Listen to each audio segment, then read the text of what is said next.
যে কারণে হঠাৎ বাংলাদেশের সঙ্গে গুরুত্বপূর্ণ প্রকল্প স্থগিত করল ভারত, এ বিষয়ে বিস্তারিত আলোচনা হবে। আসসালামু আলাইকুম, আশা করি সবাই ভালো আছেন। যারা ভিডিওটি দেখছেন তারা অবশ্যই এই চ্যানেলটি সাবস্ক্রাইব করে সঙ্গে থাকবেন। দীর্ঘকাল স্বৈরশাসকের নির্যাতনে আমার এই চ্যানেলের ব্যাপক ক্ষয়ক্ষতি হয়েছে এবং রিচ ডাউন হয়ে গেছে। সেই দুঃখ এবং কষ্ট নিয়ে আপনাদের কাছে দাবি জানাচ্ছি, বা আপনাদের কাছে চাওয়া বলতে পারেন।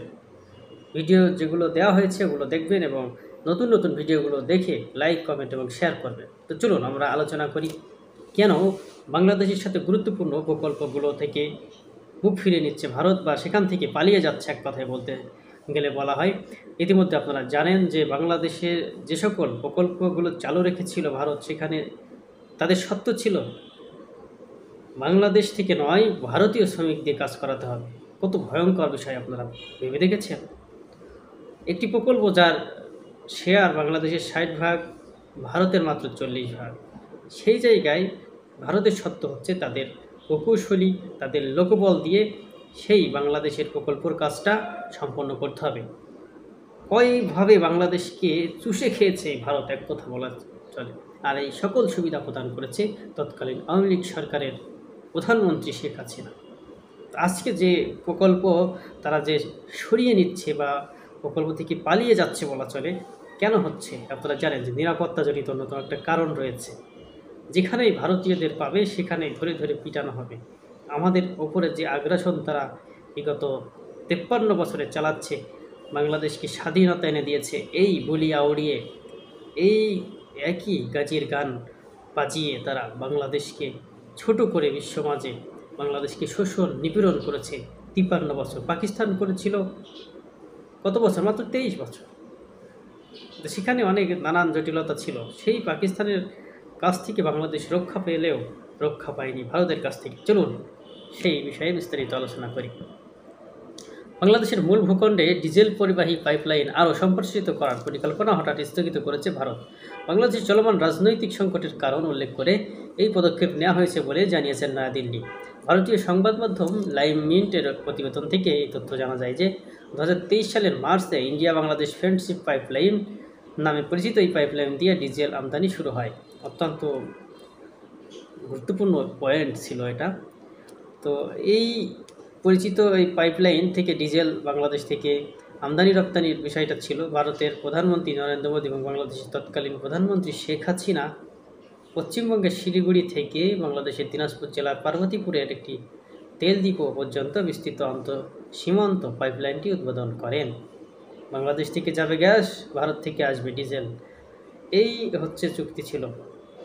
যৌথ এই পাইপলাইনের মাধ্যমে ভারত থেকে বছরে 10 lakh metric ton high speed diesel বাংলাদেশে পরিবহন করার ক্ষমতাও রয়েছে এবং বর্তমান বাংলাদেশের উত্তর অঞ্চলীয় 7টি জেলায় পণ্যটি সরবরাহ করে। পাইপলাইনটি বাংলাদেশ এবং ভারতের মধ্যে প্রথম এমন একটি পাইপলাইন যেটি 2020 সালে স্থাপনের কাজ শুরু হয়েছিল। এই প্রকল্পে ব্যয় হয়েছিল 520 কোটি টাকা, যার মধ্যে ভারত সরকার দিয়েছিল 337 কোটি টাকা। লাইভ মিন্ট নামক একটি পত্রিকা ভারতীয় সেটা জানায়, আইবিএফপির মাধ্যমে প্রতিবেশী বাংলাদেশ ডিজেল বহনে ভারতের পরিকল্পনা বাংলাদেশের বর্তমান রাজনৈতিক সংকটের কারণে অনেকটা স্থবির হয়ে গেছে। বিষয়টি সম্পর্কে অবগত 3 জন ব্যক্তি বলেছেন, 131 কিলোমিটার পাইপলাইন বাংলাদেশের পার্বতীপুরের বাইরে প্রসারিত করার প্রস্তাব ছিল। বর্তমানে এই পাইপলাইনটি পার্বতীপুরেই শেষ হয়েছে। তবে ভারত সরকার এখন এই পাইপলাইন সম্প্রসারণের বিষয়টিতে সাময়িক বিরতি দিয়ে সিদ্ধান্ত নেবে যে পরবর্তীতে কী করা যায়। পরবর্তীতে কোন সরকার বাংলাদেশের রাষ্ট্র ক্ষমতায় আসে, নাকি ভারত হাসিনাকে আবার ফিরিয়ে এনে বিভিন্নভাবে তাকে বসানোর চেষ্টা করবে, নাকি নতুন সরকারের সঙ্গে সখ্যতা গড়ে তুলবে, এটি এখন দেখার বিষয়। তবে সখ্যতা যাই গড়ে উঠুক না কেন, বাংলাদেশের রাজনৈতিক পট পরিবর্তন হয়েছে। অতি ভারতপ্রীতি আর থাকবে না।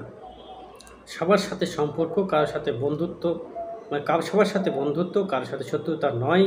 বাংলাদেশের যে সংবিধানের ভিন্ন রাষ্ট্রের সাথে যে কিভাবে চলবে, এই যে মতামত, এই যে একটা অনুচ্ছেদ বা এর আলোচনা, এটি কিন্তু বাংলাদেশের তৎকালীন আওয়ামী লীগ সরকার তারা কার্যকর করেনি। সবার সাথে বন্ধুত্ব সেভাবে না করে শুধুমাত্র ভারত প্রীতিই বেশি করেছে, যার ফলশ্রুতিতে আজ ভারতেই আশ্রয় নিয়েছেন এবং ভারত তাকে আশ্রয় দিয়েছে। ভারত কি করেছে দেখো, এই শেখ হাসিনাকে ছলে বলে কৌশলে ক্ষমতায় বসিয়ে রাখার নামে তারা লুটতরাজ চালিয়েছে। যেমন মির্জাফরকে রেখেছিল, হ্যাঁ মির্জাফরকে ক্ষমতায় বসিয়ে রেখেছিল ঠিকই, কিন্তু তাকে সে পরিমাণে ক্ষমতা দেওয়া হয়নি, বরং সে তার রাজ্যের মানুষদেরকে শাসন শোষণ করে, মূলত শোষণ করে সমস্ত সম্পদ ইংরেজদের হাতে তুলে দেওয়ার ব্যবস্থা করেছিল। শেষমেশ কী করেছিল, সেই ইংরেজদের লাথি খেয়েই তাকে শেষ পর্যন্ত সিংহাসন থেকে বিতাড়িত হয়েছে, মানে হতে হয়েছিল। কিন্তু বর্তমান বাংলাদেশের যে পট পরিবর্তন, এখানে ভারতের কোনো হাত ছিল না। বাংলাদেশের মানুষ নির্যাতিত হয়ে নিপীড়িত হয়ে 15 বছরের দুঃশাসনের বিরুদ্ধে দাঁড়িয়ে ধীরে ধীরে যে আন্দোলন গড়ে উঠেছিল, সেই আন্দোলনের চূড়ান্ত বিস্ফোরণ ঘটে 5 আগস্টে। অনেকেই বলছেন যে এটা শুধুমাত্র শিক্ষার্থীদের একটি সফলতা বা শিক্ষার্থীদের আন্দোলন, কিন্তু সেটি আমরা বলতে নারাজ। এই আন্দোলন সামগ্রিকভাবে সমগ্র মানুষের, মানে দেশের সামগ্রিক যে অর্জনটা হলো, সেটি দেশের সঙ্গে সংযুক্ত বা যুক্ত সমস্ত রাজনৈতিক দল ছিল এই মাঠে, বিভিন্ন প্রতিষ্ঠান ছিল, স্বেচ্ছাসেবী সংগঠন ছিল, পাশাপাশি ছিল শিক্ষার্থীরা। তবে শিক্ষার্থীদের যে মাস্টার প্ল্যান ছিল এবং সেই প্ল্যানকে স্বাগত জানিয়েছে সব শ্রেণীর মানুষ এবং সঙ্গ দিয়েছে, এক্ষেত্রে শিক্ষার্থীদের ক্রেডিটটা দিতেই হয়।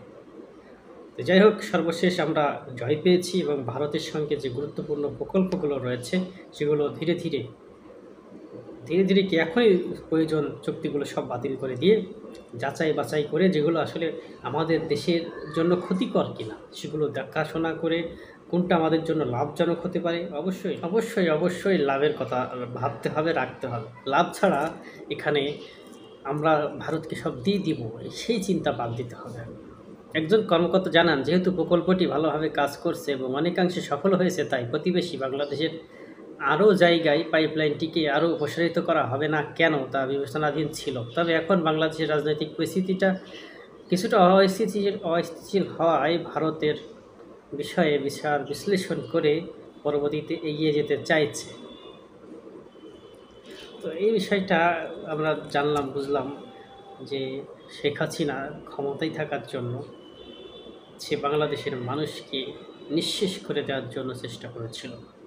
রক্তপিপাসু হায়েনা তাকে পরাজিত করে নতুন বাংলাদেশের দুর্বার মানুষেরা নতুন করে রাষ্ট্র গঠনে অঙ্গীকারবদ্ধ হয়েছে এবং সবাই যার যার জায়গা থেকে চেষ্টা করবে ভালো থাকার, দেশকে ভালো রাখার।